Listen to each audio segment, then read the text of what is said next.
Okay, all right, so you asked the question tonight, and what was that question again?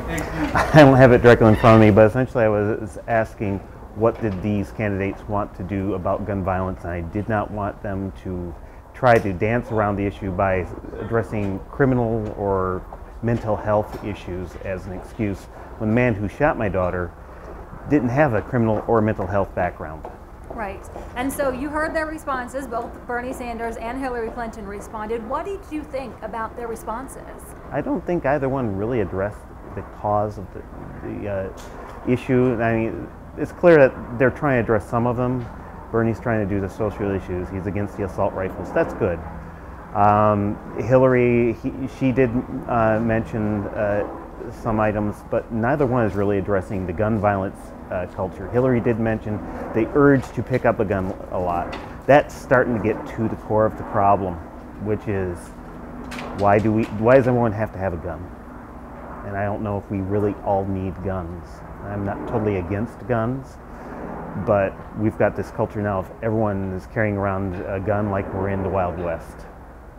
Do you have any proposed solutions? I mean, obviously this has been, forefront on your mind. Do you have any proposed solutions? I think we first need to address this culture right now of why does everyone want a gun?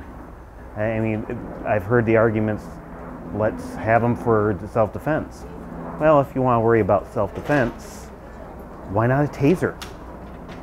If you accidentally shoot the wrong target with a taser, I'd be angry if you shot me, but I'd be alive.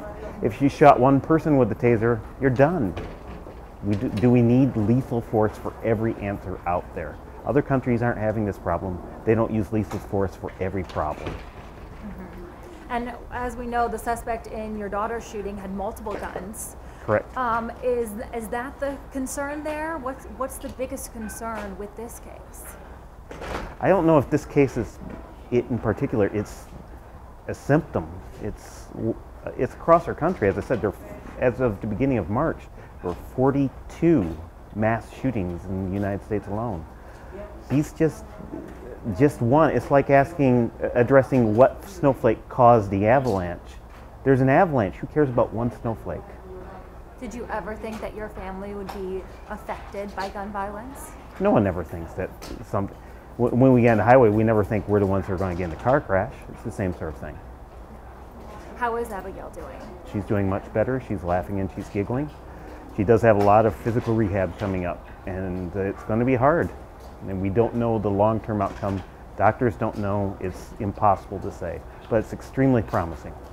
Yeah, and I know that we heard from that interview you did with the paper about tapping letters on and sticking out her tongue and things like that. What has that been like, seeing those?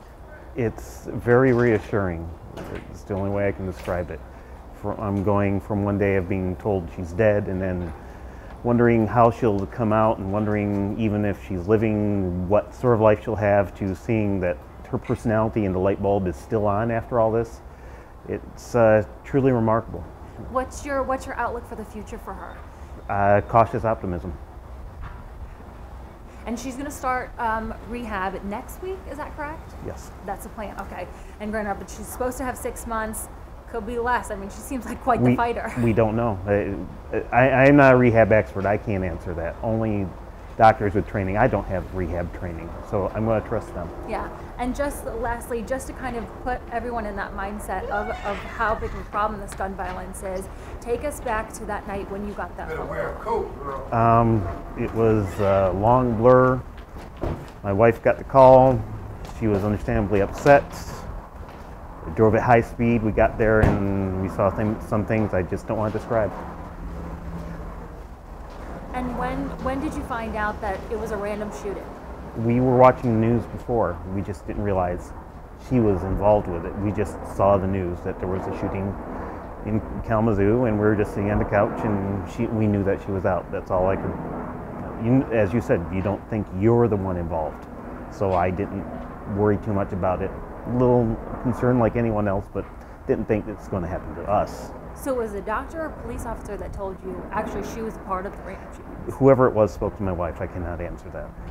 Okay, all right. And what else do you remember? enough. I really don't want to go into details. No, I don't want you to. Yeah, okay. Anything else that you want to share that you think it's important to get out there? I think I've addressed it all, addressing the problem of why everyone's turning to guns. It needs to stop. Yes. Thank you so much. I really appreciate it, and thank you so much.